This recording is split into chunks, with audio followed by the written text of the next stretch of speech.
So now let's talk about anthropometry head circumference measurements. Here we will talk about different head measurements in different pediatric age groups. So at birth it's around 33 to 38 centimeter. Now in the first 3 months of life it increases 2 centimeter per month.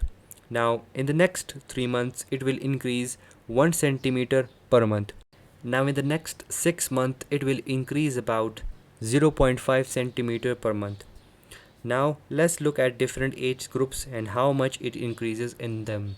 So in the first 6 months of life it will be around 42 to 43 centimeter. At 1 year age it will be around 45 centimeter.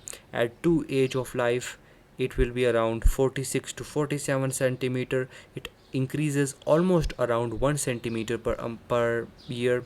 So at the age of 12 it should be around 52 centimeter, and these lengths are average lengths that should be almost similar to these.